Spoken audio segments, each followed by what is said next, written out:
প্ৰথমতে ধন্যবাদ জনাইছোঁ আৰু অসমবাসীক আপোনালোকৰ যোগেদি নতুন বছৰৰ শুভকামনা জনাইছোঁ। চাওঁতে 2025 বৰ্ষত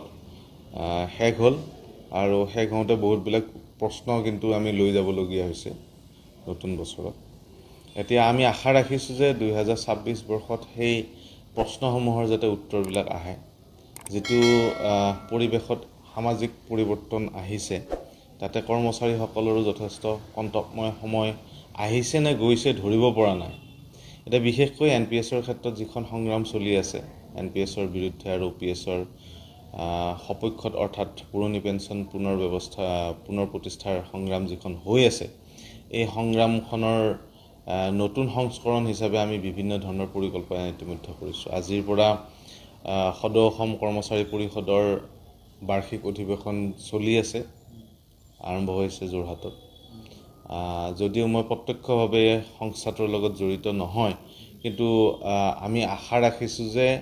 আজিৰ পৰা আৰম্ভ হোৱা এই অধিৱেশনে NPSৰ বিপক্ষত স্থিতি লৈ কৰ্মচাৰীসকলৰ ক্ষেত্ৰত যি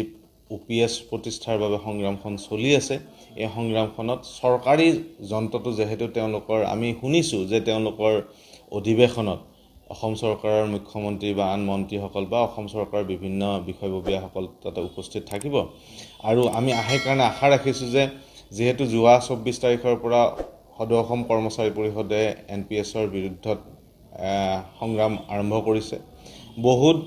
দেৰিকৈ আৰম্ভ কৰিলেও এইখন সংগ্ৰামৰ ক্ষেত্ৰত আমি তেওঁলোকক ধন্যবাদ জনাইছোঁ। আৰু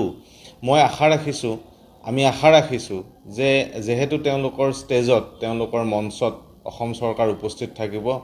যুক্তি সহকাৰে আৰু খুব সংঘবদ্ধভাৱে যাতে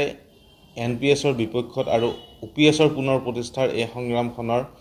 বাৰ্তাটো অসম চৰকাৰক প্ৰেৰণ কৰে আৰু অসম চৰকাৰৰ ব্যক্তিসকলৰ পৰা যাতে এটা সুদুত্তৰ তেওঁলোকে আদায় কৰিব পাৰে, আমি তাকে আশা কৰিছোঁ। কাৰণ যোৱা 2005 চনৰ পৰা যিটো অসমৰ কৰ্মচাৰীসকলৰ ক্ষেত্ৰত প্ৰযোজ্য আছিলে, তাৰ বিপক্ষে যিটো মাত মাতিবলগীয়া আছিলে, কৰ্মচাৰী পৰিষদৰ বা সংস্থা সংঘ বহুতৰে মাত আমি দেখা নাছিলোঁ। কিন্তু যিয়ে নহওক, দীঘলীয়া হ'লেও এই সময়খিনি ইতিমধ্যে পাৰে হ'ল। গতিকে আৰু এটা কথা, এইখিনি সময়তে যদি অসমৰ কৰ্মচাৰীসকলে যদি এক হৈ বা কৰ্মচাৰী পৰিষদৰ পৰা যদি জোৰদাৰভাৱে এই দাবীটো প্ৰক্ষেপ নকৰে অসম চৰকাৰক, তেতিয়াহ'লে হয়তো আমাৰ এই সংগ্ৰামখন যথেষ্ট কষ্টকৰ হ'ব আৰু বহুত ব্যক্তিয়ে OPS নোপোৱাকৈ অৱসৰ পাই যথেষ্ট তেওঁলোকৰ অসুবিধা হ'ব জীৱন ধাৰণৰ কাৰণে। আৰু দ্বিতীয় কথাটো হৈছে কি, আমি সদৌ অসম চৰকাৰী NPS কৰ্মচাৰী সংস্থাই NPSৰ বিপক্ষে আৰু OPS পুনৰ উদ্ধাৰৰ কাৰণে আমি যিখন সংগ্ৰাম কৰি আছোঁ, অনাদিকাললৈকে আমি চলাই যাম, যেতিয়ালৈকে এই OPSটো অসমৰ ৰাজ্যত পুনৰ প্ৰতিষ্ঠা নহয়। তাৰ কাৰণে আমি ৰাজনৈতিক ক্ষেত্ৰখনৰ বিভিন্ন ব্যক্তিৰ লগত ইতিমধ্যে কথা পাতিছোঁ আৰু অনাগত সময়ত 2026 বৰ্ষত আমাৰ তেওঁলোকৰ প্ৰতি আহ্বান থাকিল যে তেওঁলোকে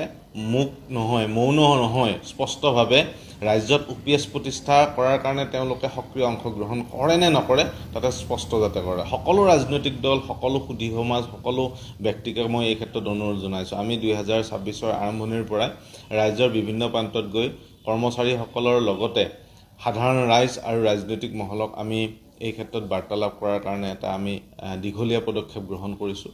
আৰু কৰ্মচাৰী পৰিষদৰ আন্দোলনৰ মাজে মাজে আমাৰো আন্দোলন চলি থাকিব। আৰু আমি ভাবিছোঁ যে দুয়োপক্ষৰ আন্দোলনে কৰ্মচাৰীসকলক এটা প্ৰাপ্যৰ পথলৈকে লৈ যাব পাৰিব। আৰু যদিহে মোৰ আশা ৰাখিলোঁ, মই অসমৰ কৰ্মচাৰী সমাজক অনুৰোধ জনাইছোঁ যে এই NPSৰ বিপক্ষত হোৱা সংগ্ৰামখনত যাতে 2026 বৰ্ষত 100% ব্যক্তিয়ে আমাক সঁহাৰি দিয়ে আৰু সকলোৱে যাতে ৰাজপথলৈকে ওলাই আহে, তাৰ কাৰণে আমি আশা ৰাখিছোঁ। আৰু পুনৰ মই অসমৰ সমূহ অসমবাসীকে 2026 বৰ্ষ খুব সুন্দৰভাৱে আগুৱাই যাবৰ কাৰণে সকলোৰে যাতে আশা আকাংক্ষা প্ৰতিফলিত হয়, সফল হয়, তাৰ কাৰণে কামনা কৰিছোঁ। আৰম্ভ হৈছে যোৰহাটত। যদিও মই প্ৰত্যক্ষভাৱে সংস্থাটোৰ লগত জড়িত নহয়, কিন্তু আমি আশা ৰাখিছোঁ যে আজিৰ পৰা আৰম্ভ হোৱা এই অধিৱেশনে NPSৰ বিপক্ষত স্থিতি লৈ কৰ্মচাৰীসকলৰ ক্ষেত্ৰত যি UPS প্ৰতিষ্ঠাৰ বাবে সংগ্ৰামখন চলি আছে এই সংগ্ৰামখনত চৰকাৰী যন্ত্ৰটো যেহেতু তেওঁলোকৰ আমি শুনিছোঁ যে তেওঁলোকৰ অধিৱেশনত অসম চৰকাৰৰ মুখ্যমন্ত্ৰী বা আন মন্ত্ৰীসকল বা অসম চৰকাৰৰ বিভিন্ন বিষয়ববীয়াসকল তাতে উপস্থিত থাকিব আৰু আমি কাৰণে আশা ৰাখিছোঁ যে যেহেতু যোৱা 24 তাৰিখৰ পৰা সদৌ অসম কৰ্মচাৰী পৰিষদে NPSৰ বিৰুদ্ধত সংগ্ৰাম আৰম্ভ কৰিছে বহুত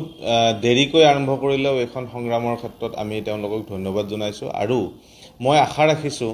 আমি আশা ৰাখিছোঁ যে যেহেতু তেওঁলোকৰ ষ্টেজত তেওঁলোকৰ মঞ্চত অসম চৰকাৰ উপস্থিত থাকিব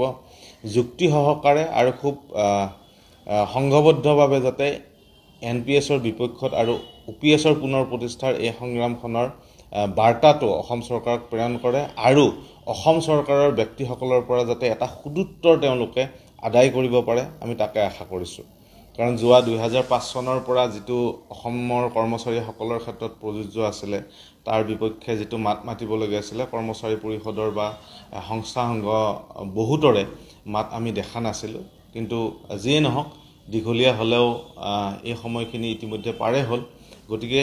আৰু এটা কথা এইখিনি সময়তে যদি অসমৰ কৰ্মচাৰীসকলে যদি এক হৈ যদি বা কৰ্মচাৰী পৰিষদৰ পৰা যদি জোৰদাৰভাৱে এই দাবীটো প্ৰক্ষেপ নকৰে অসম চৰকাৰক তেতিয়াহ'লে হয়তো আমাৰ এই সংগ্ৰামখন যথেষ্ট কষ্টকৰ হ'ব আৰু বহুত ব্যক্তিয়ে UPS নোপোৱাকৈ অৱসৰ পাই যথেষ্ট তেওঁলোকৰ অসুবিধা হ'ব জীৱন ধাৰণৰ কাৰণে আৰু দ্বিতীয় কথাটো হৈছে কি আমি সদৌ অসম চৰকাৰী NPS কৰ্মচাৰী সংস্থাই NPSৰ বিপক্ষে আৰু UPS পুনৰ উদ্ধাৰৰ কাৰণে আমি যিখন সংগ্ৰাম কৰি আছোঁ অনাদিকাললৈকে আমি চলাই যাম যেতিয়ালৈকে এই UPSটো অসমৰ ৰাজ্যত পুনৰ প্ৰতিষ্ঠা নহয় তাৰ কাৰণে আমি ৰাজনৈতিক ক্ষেত্ৰখনৰ বিভিন্ন ব্যক্তিৰ লগত ইতিমধ্যে কথা পাতিছোঁ আৰু অনাগত সময় 2026 বৰ্ষত